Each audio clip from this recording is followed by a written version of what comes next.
Okay, welcome back to part two of our deep dive into Get Shorty, one of Elmore's best known, highest regarded, but still very underappreciated books. If you haven't listened to part one, go listen to part one and then come back. As a reminder, if you've already listened to part one, we are picking up the action. Jilly Palmer has gone to meet Michael Weir, the object of everyone's pursuit, the MacGuffin of this story, to try to get him to join the movie that he's trying to make. Which movie? We shall see. But let's jump right back in. Here is part two of Get Shorty. All right. So Michael's got to go. They talk a little bit. He's totally intrigued by this Leo dry cleaner story. So the previous scene, though, which is another Elmore classic, there's certain things he does, these like simple setups where I always think like, well, how did he do that? Like I love the bank robbery in Out of Sight where, Jack Foley says like my associate over there is, holding your bank manager hostage. And he does these things where it's like almost practical and like simple, but they seem like, sure, why not? And the way that Chili gets into Leo's hotel room is another one of those to me. Where in the movie, he just appears in the room. In this one, he orders a bottle of champagne. Well, he basically figures out Leo's room a separate way, but he orders a bottle of champagne and then waits in the hallway to walk in at the same time as the bellboy tips him and says, like, thanks for the champagne, and walks in, which I'm like, that would work? It's like dumb. And should we try it? I don't know. Do you ever feel like you stay in a hotel and you're just like, somebody could figure out how to break into this place? Like, they always seem like they have one level of like, they just assume you are staying there. Like true crime confession time. I'm pretty good at, well, it's been a while since I've done this, but there was a time when color printing I did not own a color printer, and color printing was something like $2 a page at Kinko. So my way to get color printing done, if I really needed it done for something, and some kind of a legal document where there's red lines, in order to read a legal document correctly, I would break the law a little bit by going to a nice hotel and saying that I had a document for a guest I needed to review with them, and could they point me to the business center, the business center, and at a Holiday Inn, they would say, sure, it's down the hall. But at a fancier hotel, they would offer to do it for you. And because they wanted to be so helpful to their esteemed guests, I would take them up on it. And I would sit in the lobby for a little while. Sometimes they'd even offer me a cup of coffee while I waited for this phantom business partner to appear. And I would just let myself go. So that I've done at hotels. There's you're absolutely correct in that. And it is why I always use the deadbolt when I'm in a hotel room. So, all right. Well, Leo should have done it because. Well, no, he wasn't in the room. No, I know he should have. Oh, I guess it wouldn't have mattered, right? Yeah. But no, I in the movie, it's a great moment, but also in the movie, it's very visually reminiscent of Chili and Karen's living room. He turns the light on and Chili's sitting there. But yeah, so in this scene, Leo has $300,000 that's in a bag in the closet. Chili finds it and basically says, I'm taking the money back and I'm borrowing $10,000 that I'll pay back to you at 18%, which is pretty much straight 1-to-1 in the movie. And the great moment of Leo, still thinking he's big timing, says, what's this 18% shit? He does the math and he's like, you 25, buddy. And then all it takes is Chili to like turn around and look at him to spook him. It's great. It's great. Although, I mean, Leo in the movie, played by the great David Paymer, in the book is much more wily, and he's got a little bit of Harry Arno to him, where he's a little slippery. Mm-hmm. He's a little slippery. He's he does get caught. He's not quite as good as he thinks he is. But yeah, so we meet Leo, we say goodbye to Leo, and we keep going. So Michael's now involved in the story. After Michael, we also Ray Bones shows up. Mm-hmm. We've been hearing about Ray Bones. Tommy Carlo from Miami has warned Chili that he's en route. So Ray Bones has visited Leo's wife and basically assaulted her for the information and has traced them all back to LA. He knows that it's not just the 8,000 that he's owed. It's now, oh, it's hundreds of thousands, and he wants it. So he comes out. This book really, it moves from the beginning, but once we meet Michael and then Ray Bones shows up, and then we're going to the Yeah. studio. Chili finds out that from an answering machine message that they have a meeting tomorrow at 3 with Elaine Levin at Tower Studios to talk about this movie. So it'll be Harry, Karen, and Chili. And between that meeting and now, though, we have another meetup between Bo and Bear. And we learn some of Bo's backstory about the first guy he killed, which is very reminiscent of Picket Line, the lost Yeah. novella that just came out, where that book opens with some migrants who are denied access to a bathroom. And that is exactly what happens to Bo's mother. The gas station guy won't let her use the bathroom. He says no migrants allowed. And then he finally relents and then goes in after her and messes with her, he says. And Bo tries to get the guy to Yeah. apologize, and he won't, and comes back later and kills him. That was the first person he killed, but not the last. And Bear at this point has disposed of Yayo in the desert somewhere.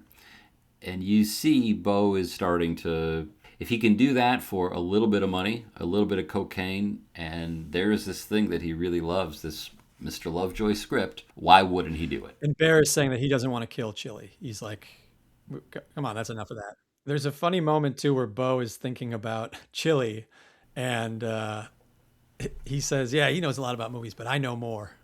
It's like a almost like a parody of it. Like Yeah. that's why he's threatened, because Chili's like a more authentic cinephile. The things that people become threatened about. I mean, I guess I'm so familiar with it from a, in kind of, between film and TV. I'm curious, like in music, if you're in a band, like you're the drummer, but it's got to be pretty clear. I would think. I don't know. I mean, Protomotor's been around for a long time. How clear are the rules, spoken or unspoken, in terms of who's doing what when, and how do people contribute, and how do people figure it out? Because it just seems like that's what Bo is really talking about. I'm just curious, like in your experience, how do you guys work that out? 'Cause I it's mean, gotta be, every like, the group's toughest different. thing. We split everything equally and kind of divide it all up. That's unique. Yeah, but also I don't know. We're pretty good at like. There's things that I do that nobody else does, which is true for the other members as well. Like I feel like there's moments where somebody's doing like an absurd amount of work, and it switches. Okay, so no Bo Catletts in Protomartyr is what you're saying. Yeah, but it's Yet. look. I'm sure the movie business is the same. It's hard to stay in a band. So we can jump to the meeting at Tower. Basically, Elaine says that Michael being interested isn't enough to get the movie off the ground because he gets interested all the time. He's a flake. He's interested all the time. This is a scene. It's a great scene. It's not in the movie. Elaine does not exist in the movie, and they sort of sidestep this whole thing. But this is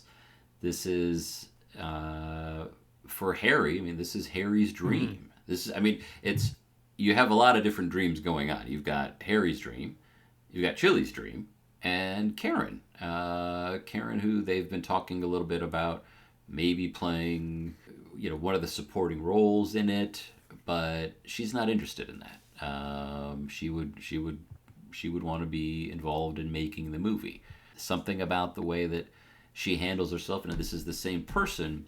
I guess this is one thing that's maybe not totally accurate. Karen earlier in the book had gone to have a meeting, basically audition for a movie, or have a meeting for a movie. She wouldn't be meeting with the studio executive.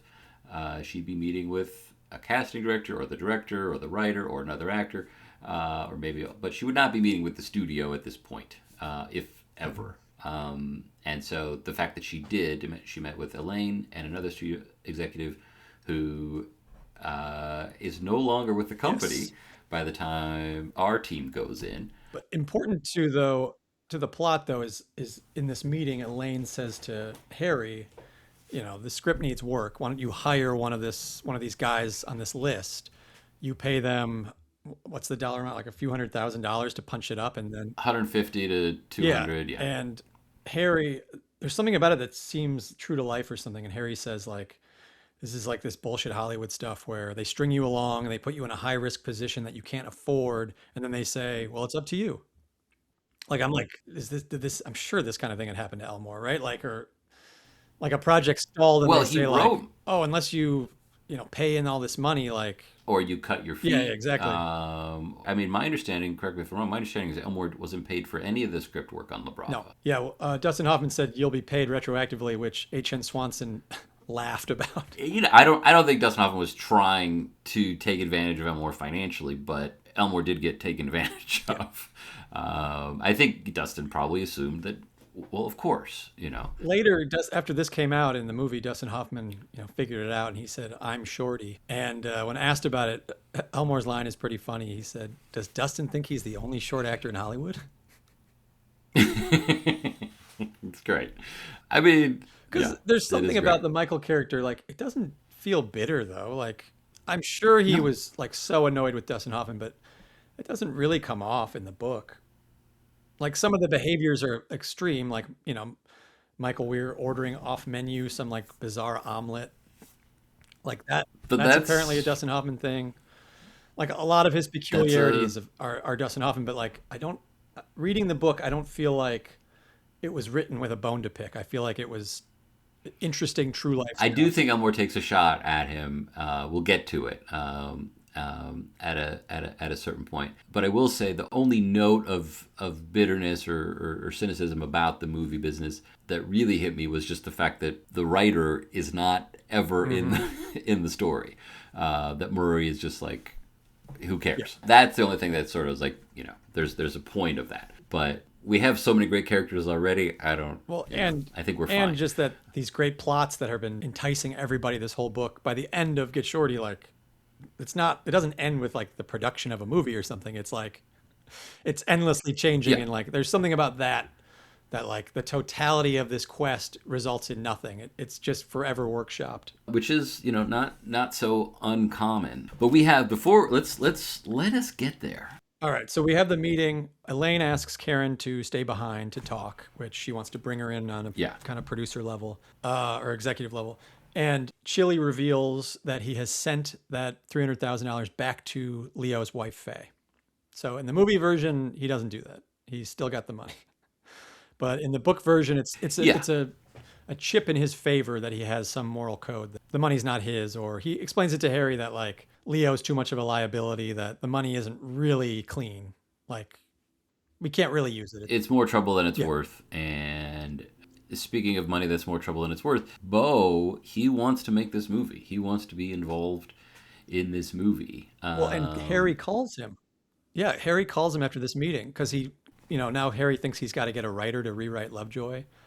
So he calls Bo to try to get more money, which leads to the restaurant And scene. Bo says, "Guess what? I have $170,000 for you in cash, and let's get together and talk about it." So After this phone call, Harry and Chili and Karen are all at Karen's patio talking. And basically, Harry says he's got to go. And they realize he's going to meet Bo. But Karen and Chili talk about, Karen says that, Harry's got to keep up with the times. Like his monster movies are kind of outdated. I tried to show him Near Dark, which was like a modern Western slash vampire movie, and he wouldn't go see it. And I liked that because Elmore liked the movie Near Dark, but he also tried to work with Catherine Bigelow. He She stopped by his house. They were going to work together. She directed an episode of the Karen Cisco TV show that went unaired, but you yeah, can find it online. So I'm like, he always peppers in his like favorite filmmakers in these books, and in this one especially. and I believe he based a lot of the main character of Djibouti on He Catherine did, Bigelow. yes. He's a loyal guy, this Elmore. So Well, yeah. So Karen and Chili, they're like, okay, Harry's gone. Well, do you want to grab dinner? And they said, well, why don't we go eat where Harry's going?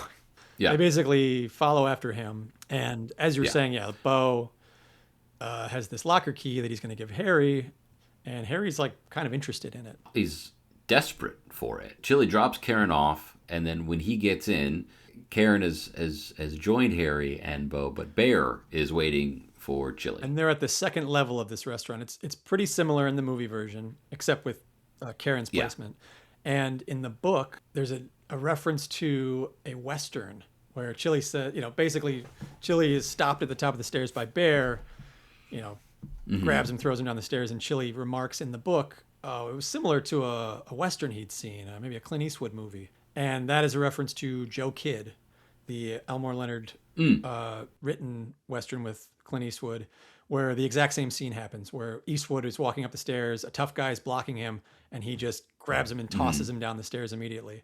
They're, Grabs his they're nuts. even filmed pretty similarly. So Well done to everybody involved. And we often talk about your grandfather on this podcast. My grandfather worked briefly as a testicle I was stand-in. gonna say as a joke, So if speaking of someone grabbing nuts, Judd, but I didn't know you were serious. if someone needed their balls grabbed on a movie, no TV like Harry Zim, no TV, but only motion pictures. Albert Earl Rubin would offer up, and somehow was able to procreate, and I'm here today because of that.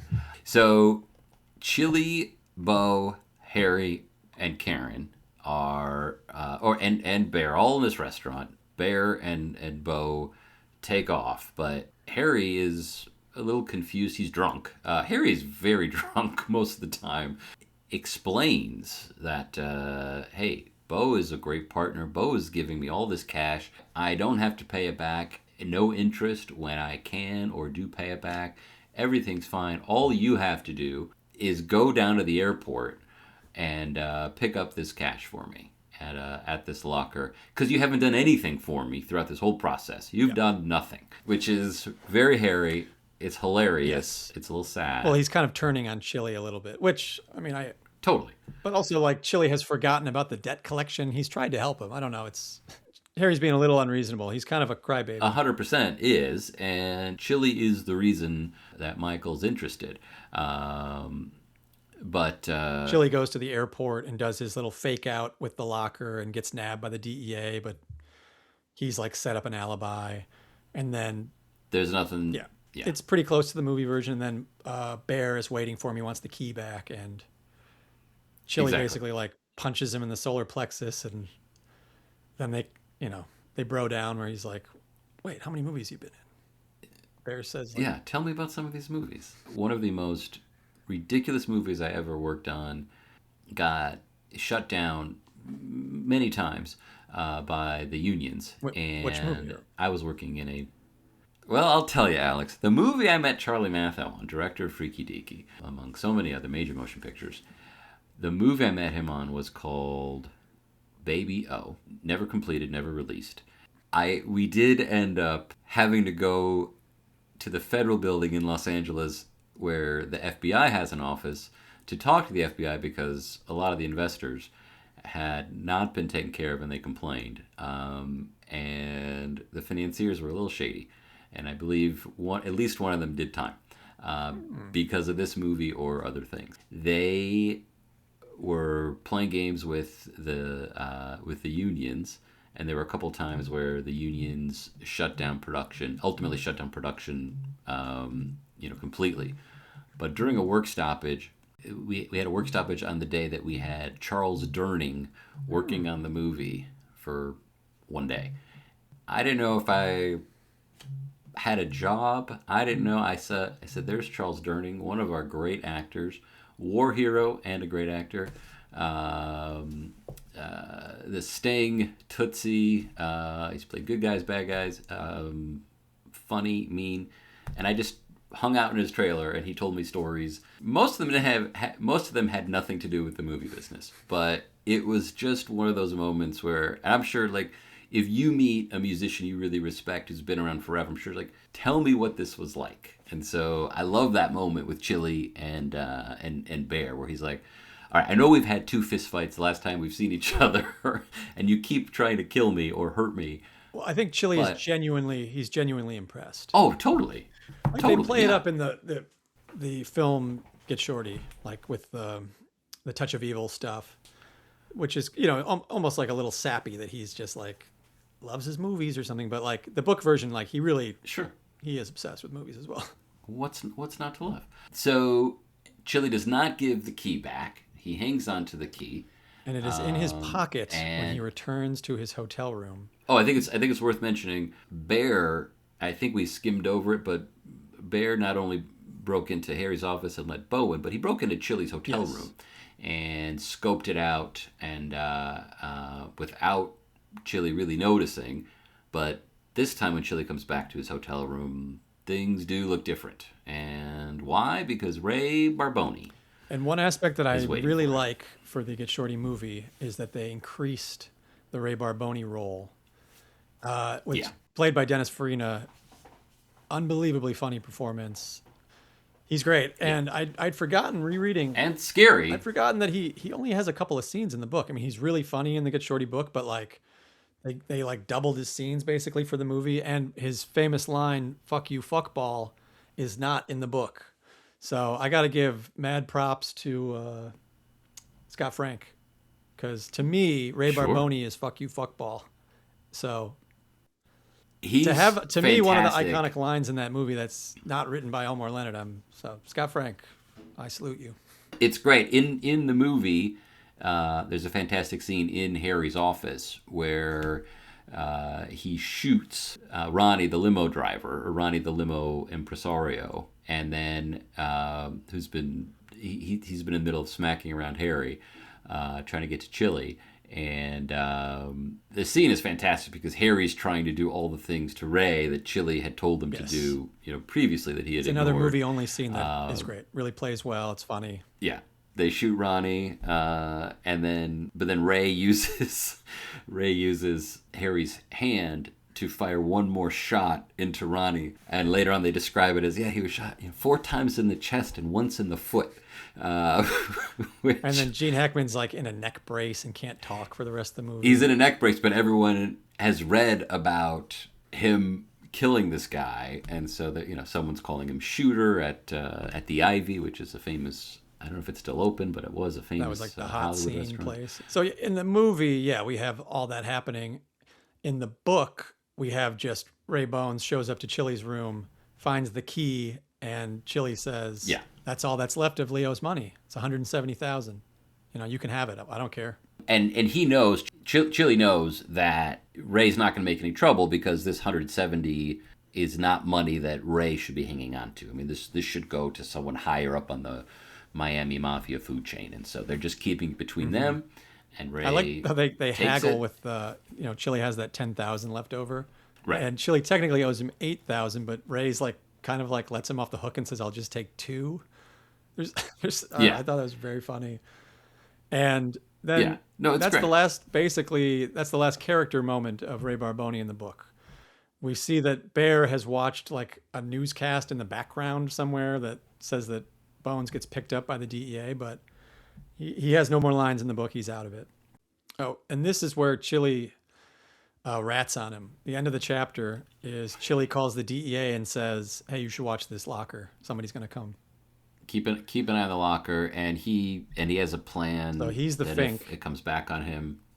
I Right. thought, as Yeah, exactly. I know we don't like Ray Bones, but come on, Chili, you're a rat. Yeah, I mean, also, like, he really didn't need to do it. He Yeah. knows Well, and if Ray firsthand. gets the money, like, so what? What does he care about this money? It's like, to me, it's like a bizarre move. Yeah, it's not his money. It's not also, but he knows the DEA is likely watching this locker anyway. So the fact that he's calling him, yeah, I would agree. I would agree. It's we've mentioned, I don't know if we've mentioned that Chris is the suspended police officer from Freaky Deaky. That's the Chris Mankowski we're talking about. You should listen to our Freaky Deaky podcast, everybody. So Chili has dropped a dime, Yes. and then Chili goes to visit Karen at her new office. And this is a great scene. Not in the. It's completely different from the movie. Karen goes to work for Tower Studios. She has replaced the person that she had met with earlier on in the book. One of the people, along with Elaine. I think his name was Warren, but I could be wrong. Yeah, I don't remember either. Yeah, He's only in it for 1 second. he's referred to. I don't think we ever actually meet him. We just hear about him. There's been a Well, lot of talk about. importantly, yeah, Chili is basically like, says the key thing with Ray Bones, and the idea comes up that it could be traced back to him. Ray Bones could say, "I got this key from." So basically, Chili checks out of his apartment, or his hotel room and needs to kind of lay low. Karen says, yeah, they can work something out. I mean, there's definitely been some chemistry. Chili is always thinking about how she looks different, how she actually looks better than she did in the movies, and she invites him to stay and shack up. I mean, one thing that's very different is you do feel in throughout this book that Chili is under a little bit of financial pressure. I mean, there's no sense that he is a man of means, and the fact that losing a bunch of money in Vegas, is a problem. Yeah, he wants to get out of the hotel because that's a place where he's, registered and someone could come find him. But also, like, he doesn't have any cash coming in. He's not working the street. There's no one. He's sending away money. He sent $300,000 to Faye. He gave Ray 170. So it's sort of like he never comes off as desperate from a financial standpoint. Almost seems to not care about money at all. Well, it just sort of seems for me, like when I'm reading this, I'm thinking like he wants to hide from either the DEA or the mafia, but also like to me it's more like he needs to save some cash too. To me it's more like he doesn't want like the time is what he's like they can't really trace the money back to him, so he's not stressing about that. It's more like it'd be a bother to have to go through it. Sure. Yeah, there's that. I mean, I thought it's interesting in that Karen is presumably a wealthy woman because of her divorce settlement with Michael Weir, and now she has this job. She was a working actress for a long time, and Chili in some ways is sort of this trophy wife who's moving in with her. He doesn't really. I mean, it's just a fun dynamic, and I like it with Karen. I think she's great. She just offers it. He doesn't even need to ask, and pretty soon they're a couple. It's a lot of fun. There's another scene that is exclusive to the book where Harry is out on the patio of Karen's place, and Karen's houseman Miguel is getting him drinks, and Bo stops by. It's another funny one. It kind of reminds me of Freaky Deaky. I mean, Freaky Deaky wasn't that long before this, but it has that. I think vibe Freaky of Deaky like, was directly before this, right? Because Freaky Deaky was like '88. Or was it Freaky Deaky Kill Shot Get Shorty, or is it? Well, either way, it's within like a year and a half of this. So basically, this scene actually reminds me of Freaky Deaky because it's more like a hangout. Like these guys, Yeah. they're just all bumming around, like trying to get the upper hand in a certain way. Well, Miguel is like this. The scene does jump out. We'd heard of Miguel being mentioned before, and there's a little bit of a because Harry was jealous that she had a houseman. The specter of the houseman was made Harry jealous until he saw him and saw that he's kind of like a lumbering dude. Yeah, but also like there's a little bit of one of my favorite all-time Elmore characters, Donna Lewis from Freaky Deaky, who started as the bodyguard / chauffeur and then moved into Woody's house. And Miguel started as basically working in the yard and is now the houseman. Oh, I thought you were going to compare Bo because he's, well, there's part-time chauffeur with the limo company. That is but true. Also, that is true. The cool customer who's probably the smartest guy in the scenes he's in. He's similar to Donnell in that way. I would totally agree. I was thinking with Miguel. He's a little more mean than Donnell. Bo. Yes. Oh yeah. Bo has more menace to him. He seems a little more suave too, but they're different characters. They have similar shades, but that's kind of the Elmore Leonard way. I think like there's characters that share so many characteristics, especially the main characters, but they're always different. There's somehow. Dozens of main characters are always different. Yeah, there's definitely similarities between Bo and Donnell, but I think of them as very different people. I was just thinking with Miguel, and he's carrying these garden shears, and so I'm thinking something he's going. I mean, this is a guy he works with his hands all day. He might do some damage to somebody. I wasn't sure if he was going to hurt Bo or something like that. That's not what happens. But the garden shears. When is riding the rap? We just did that episode on. Yeah. The gardener with the shears makes an appearance in that. Remember Bobby Dio? That's like that's what he uses to threaten people. He definitely does. Okay, so they're hanging out. Harry is drinking again. I think, is there a scene Harry is in where he is not drinking or drunk? I'm not There has sure. to be at his office, maybe in the morning. Yeah, maybe. But But yeah, most of the he's time he's kind of just like wallowing in pity. That's like he's a lot like Harry Arno in that there's a little he bit of gets in that. his own He's head. Yeah. I mean, one of our first conversations that you and I have ever had before we started doing the podcast was about Inside Llewyn Davis. It's a Coen Brothers movie, and it's about many things which we disagree on what it's really about. But the main character is a talented guy who's just slightly off the mark, and Harry is, I don't know if I would think of him as talented as the Llewyn Davis character in Inside Llewyn Davis, but he's somebody who has in fact achieved more than most people in the movie business, but still does not have the respect or the acclaim or the prestige that he Well, doesn't that desperately wants. it always seems fleeting. Even reading about the history of La Brava, you had Martin Scorsese, who's like, after Taxi Driver and all this stuff, he does New York, New York, which is a flop, and so he's trying to get his career back in order with this Dustin Hoffman project with Elmore Leonard, and then does The Color of Money. You know what I mean? Like, but Well, he was he like was respected, but kind of on the outs. he was definitely on the outs. The movie that was a big help for him was After Hours Mm-hmm. with Griffin Dunn and I want to say Patricia Arquette. Is it Rosanna? Thank you so much.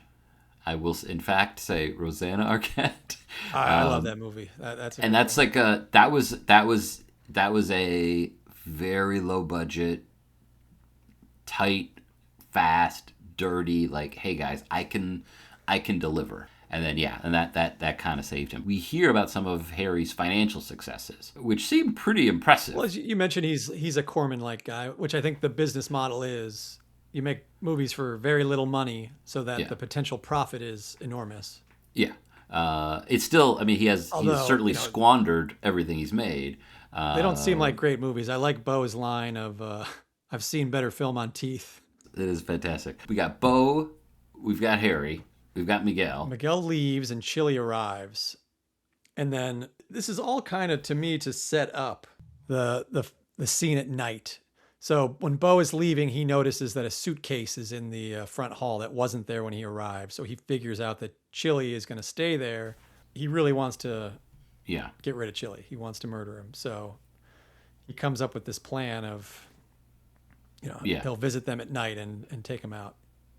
In fact, he tries to do the reverse of what Chili did. Not necessarily the reverse, but he wants to do how Chili's entrance, where he turned the TV on and Harry walked down. He wants to do the same thing. he definitely has a plan. He wants Bear to help him out if need be, and kind of there's a little hint of this in the movie, but he sort of threatens.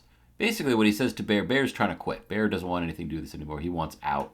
Bo basically is like, look, if I go down, you're coming down with me. It's a short, brief moment, but it is a great moment where Bear calls Bo a mean motherfucker because he's acting that way. But it's very clear what Bo is not going to take any prisoners on any of this, and it's moved beyond just wanting to make a movie at this point. Like he is there. It's gotten very And there's personal with similarities with Chili. that Cotton Club killing, where it's personal and there's not enough spots for people, so they've got to go, kind of. So Bear agrees. I mean, basically, like he agrees he will be helpful. Bo is thinking about different ways to get rid of Yeah, Chili. loosening the railing, Breaking in is having one. him fall Yeah, off. at that's at Bo's house to get him there. So there's a lot of different ways he is gunning for him, but there are still some movie shenanigans that need to happen. Yes, another classic scene, which is the scene with Michael at the restaurant where he orders off menu and is late and has to Chili compares it to Momo entering like an Italian restaurant in New York where all the people have to pay respect to him before he can sit down. Sure. He says like all the agents and actors and everybody are all paying their respects to Michael, so it takes him like 15 minutes to get to the table. Then we get Michael's agent shows up and he doesn't even acknowledge Chili, Karen, and Harry, and he's just complaining about like trying to pay a writer for a property that Michael wants. Well, Michael wants a book. Michael wants to Yes. option a book. The agent is saying, hey, we'll do it, but it's hard. And Michael's, he's pretty tough with him, and just sort of makes it clear like this is what he expects. And Buddy, the agent, Importantly, the Buddy though doesn't want to pay. He's like, "Can you imagine negotiating with a writer?" Like that's the general vibe, is that like it's right? beneath him that like the writer thinks he has any sort of power. Yeah, I mean it's To me, the meat of it though is when Michael, he's talking about his like Napoleon movie, but when he pivots to talking about the Leo, the dry cleaner plot, yeah, and Harry is completely lost. He right. thinks they're talking about Lovejoy. Well, we have been this whole time. It's been about there's this actor who wants to make this script that Harry has, and Harry's realizing, oh fuck, like this has nothing to do with me anymore. Well, And even inviting Harry to the meeting, wasn't it like Chili's idea? Like, we'll just bring him along. Like, it was actually, I believe, just supposed to be Chili mhm. and Michael, and instead he's like, no, like let's bring him along and it's fine. And it turns out it's still basically fine, but Harry's feelings are hurt, and what he may do is up in the air. But Harry is still, God bless him, he rolls with the punches. He sticks around. Still at dinner though, we have Michael has to bow out, and Harry is. It's dawning on him that they're talking about something else, and he Yeah, feels kind of betrayed. And then basically, when Chili is talking about the dinner, he still can't get over that Michael orders all this stuff and doesn't pay. He says to Karen like, "Guess who paid?" And she says, "What? The stars never pay. Like they don't pay yeah, for anything." Which feels very true life to me as well. I'm sure that's like taken yeah. from Elmore's experience. I don't doubt it. I mean, one of the things that's fun about the book is he's talking about how much this dinner cost. Harry was drinking a lot, and Michael didn't even eat the meal. It cost $100. Can you believe it? And $100 went a lot further in those days. But yeah, no, they are settling into a rhythm, Karen, and They finally hook up. they finally do. It goes great.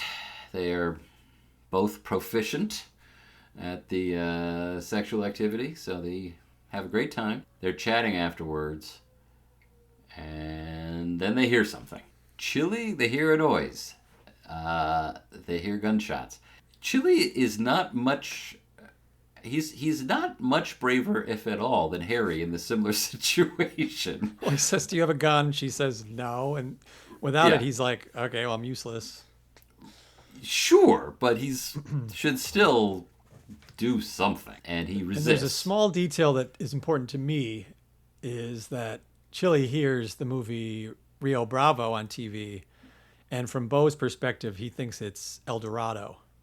Yeah, And it's a small moment, but it goes back to that Chili knows more about movies than Bo.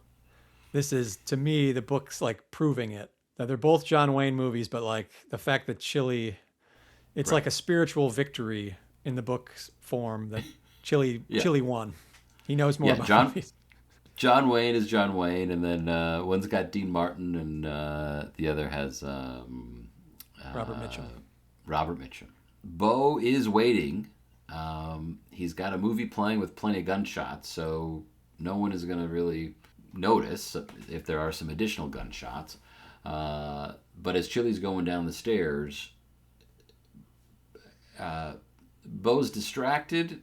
He starts shooting, He sees and like a shape move. yeah, He doesn't know if it's Karen or Chili, but he's like, well, I might have to kill them both anyway. So he just starts shooting. yeah. He starts shooting and then gets out of there. Well, he is disturbed by Karen's world famous scream. Thank you. He That gets this might completely disoriented. yeah. And it's great because they hype her up as like a scream queen. It's very funny to me that like that's the breadcrumb that comes back in this book. It's That the perfect. scream ends up saving Chili's life. It saves Chili's. It probably saves her life too, and I mean, it's he got to be gets out. powerful. She says she could only do 3 takes before her throat was hoarse. And it had been several years since she had done one, and she still got it. She still got it. So he gets out of there. Chili knows he's in trouble. Kara knows that this is not a great situation, and then Chili calls Bear, or Bear calls Chili. I don't actually have that. Yeah, because Bear had called earlier and left a message. Basically, Karen tells him a bear called, so it's too late by that time. So he says after this Bo thing, he's like, all right, I'll call him back. There's a fun moment where they're both wearing Lakers t-shirts, and Chili picked one up at the airport to put in the bag well, he was messing with the DEA. But Kara notices it and realizes, oh, Chili might be ready for commitment.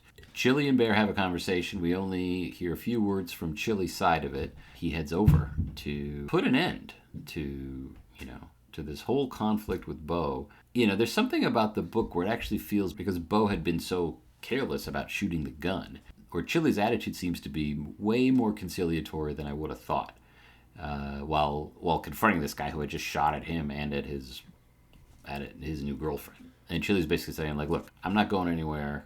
You're not part of this thing. Nothing's going to happen to me.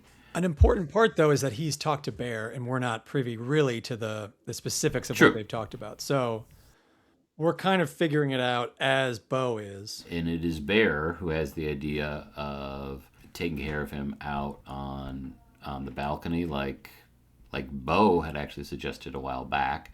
Bo's into this because Bo's spent a lot of money on his carpeting, and he doesn't want anything to happen to his gorgeous carpeting. And one thing to set the scene a little bit, Bo says he's listening to a Marvin Gaye mix. Yeah, and they specifically highlight the Marvin Gaye singing the national anthem at the '83 All-Star Game, which is on YouTube. It's incredible. I would highly recommend it. To me, it reminded me of the climactic scene in Swag, where they're in the car listening to Bob James's version of Feel Like Making Love, where Elmore is pulling out a specific song and saying, like, almost slowing down time. So I like to, listen to the song that's referenced and just to get into the headspace. But I love in Get Shorty, we start with Bo's perspective listening to this, and he loves this Marvin Gaye version of Star Spangled Banner. When you get Chili's perspective on it, he said, somebody's singing the national anthem, but like in a blues way. Which is the dorkiest description of this song. So I appreciated that the through line of Chili, like, not really being a music guy, pulls through even with this. There's a nice little note. I mean, I think maybe it comes a little earlier, but maybe it's just when Bo was alone. But Marvin Gaye was shot to death by his father for whatever reason. I actually was looking it up after I listened to this. I was like, wait, how did that happen? It's really tragic. Like, reading about it, it's like Marvin Gaye's father, like, despised his son his whole life, was like this demanding, like, ultra Christian guy, but like believed that the Sabbath was Saturday, and like basically was just like a tyrant to Marvin. And I don't know. Basically, they're both like high on drugs, but Marvin Gaye like punches his father to like defend his mother, and his father goes and gets his gun and then shoots him. It's like the most tragic. It's just like harrowing, terrible stuff. Have you ever heard this? Has to be like a urban legend kind of a thing. But have you heard the urban legend that Marvin Gaye was a serial killer? No. What is that? Apparently, I don't know enough. It's one of those things where I'm like, it really does seem like something that somebody with too much time on their hand concocted. You're into the conspiracy theories, huh, Judd? Well, my grandfather, Albert Earl Rubin, told me one day that Marvin Gaye asked him, how do I dispose of all these bodies? So, no, I don't know. But I don't always think of that. But whenever I hear Marvin Gaye, I do think of the fact that, like, he was murdered by his dad. Also, the cocaine did have something to do with it. I'm quite confident. But they do mention that. Elmore does mention that in the book. And so it does, like, kind of... It adds a little bit of like... The cocaine, you are right, though. Like, what is it? That Marvin Gaye was doing so much cocaine that he was like ultra paranoid that somebody was out to get him. I think that's why he gave his dad the gun. Of like, oh, geez. Hey, if the guy comes to... It might be connected. All right. So the point is, Bo, who we've never touched on this, but something that Elmore is fond of doing is really talking about clothes on occasion. And with Bo, he's got a great excuse to do it. So Bo not only wears great clothes, but he'll change 2 or 3 times a day. Mm-hmm. Loves changing his outfits, and has the same care for fabric and for his carpeting. So they head out to the balcony. Bo's on a Bear cliff in the Hollywood is Hills. staging them. He says, if you want it to look like self-defense, you have to stand here. You have to stand here. Yeah, and this is, I know how to do this because I was a Hollywood stuntman. This Yeah. is how it's supposed to look. This is what people are going to look for. And we don't know what Chili knows at this time, but Bo certainly doesn't know that he is the person that Bear is intending on getting rid of. And he goes over the side, falls about 100 feet. I believe as he's going down, we have a little bit of his point of view, which is kind of a nice little touch. I don't remember a lot of that.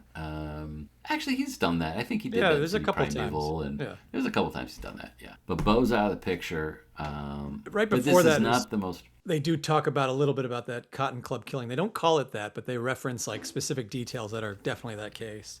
So Bo's done for. We don't know what's going to happen to Bear, but he seems like he's He's getting at least a new. he seemed like he was just wanted out anyway, so now he's free. And then we go back to Elaine Levin's office, where we have Chili, Harry, Karen, Elaine, and Mr. Michael Weir. They start talking and they start going back and forth. And Now they have Leo falling off of a balcony. Like, there's, I there's just a love lot that of they changes. keep using real life things, but like changing them enough that it's a totally different event. There's a lot of changes, but the biggest change is in the middle of this meeting that they've been trying to get for a very long time. And this was the moment that I thought maybe Elmore was giving Dustin a final fare thee well, where in the middle of the meeting, Chili basically says, "Hey, Michael, I'm sorry to say this, I just think you're too short for it." Yeah.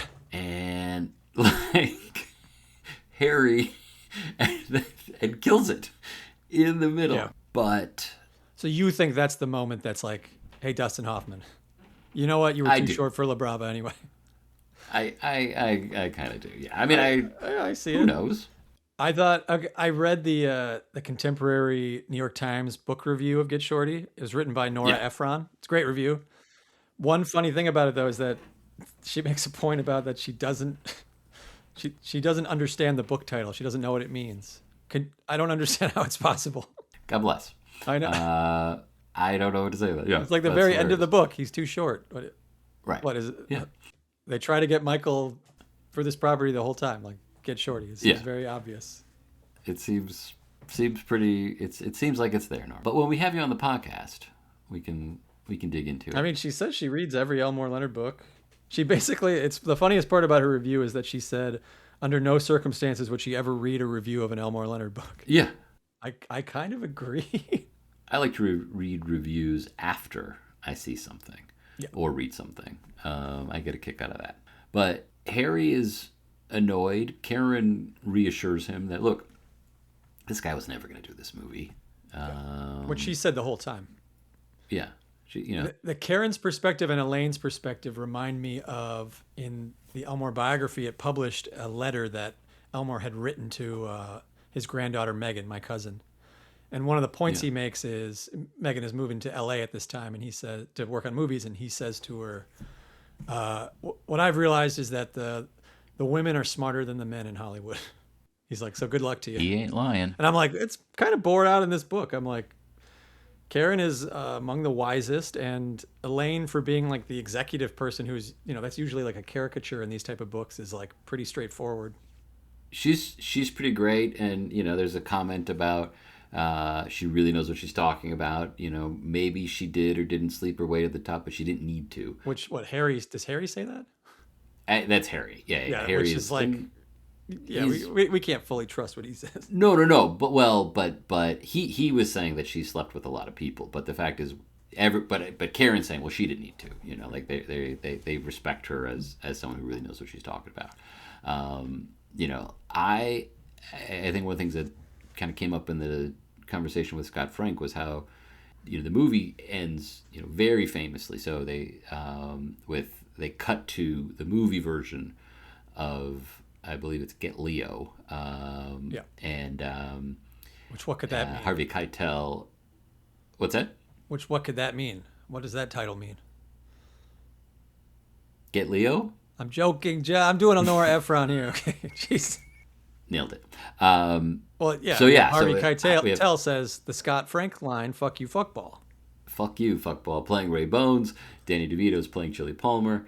And then they all get in their Oldsmobile silhouettes and, Well, and drive as off. We don't Scott have that, Frank but he, said, though, he said the book just kind of ends. He said the book just kind of ends, and you can't do that in a movie. And kind of disagree. I love Chili's last line. The deal is scuttled, and he says, "And or fucking endings, man. They weren't as easy as they looked." but Like, there is, I mean, it does, I mean, Chili, this is how Chili gets to, quits the mob, joins the movie business, hooks up yeah, with Karen. Like, there's a wonderful ending to the story. I do feel bad for Harry. Poor Harry. Hopefully things work out for him. But he'll be I just fine. love this book. And It's a great book. we've talked a little bit on some of our, YouTube videos about, see the movie first, read the book after. That's how I prefer to do it. But this one, it's really fun to do, especially because I've definitely watched the movie more than I've read the book, Yeah, and same. they're very different. And if especially if you've seen the movie, go read The this book. movie, it's not like the best Elmore Leonard adaptation, but it really captures the essence of a lot of these great scenes. Like it's a little broader than the book. It's a little Yeah, more like, flashy, which yeah, I think almost to me helps. Like they're totally different objects, the book and the movie. I agree. And I think that the way that I think it was either Siskel or Ebert who had a famous line about, movies are, it's not what a movie is about, it's how it's about it. And I think that just this combination of these people, I don't know if this script directed by someone else other than Sonnenfeld would work as well, or this script starring someone other than this amazing cast would have worked as well. Yeah. But there's this alchemy to this movie that, as we were talking about hours ago, that it really distills all of these amazing moments into a framework that works for a movie. And I love them both. I do think. I mean, I will say now. I mean, when you watch the movie, it does feel. It might feel a little. I mean, it's 30 plus years old. It might feel a little dated in some ways, but this book is. Where does this fit in for you? I think for me, well, you tell me first. Where does it fit in for you From on the ones the we've read, from the ones we've read? I might go number Don't say five. 3.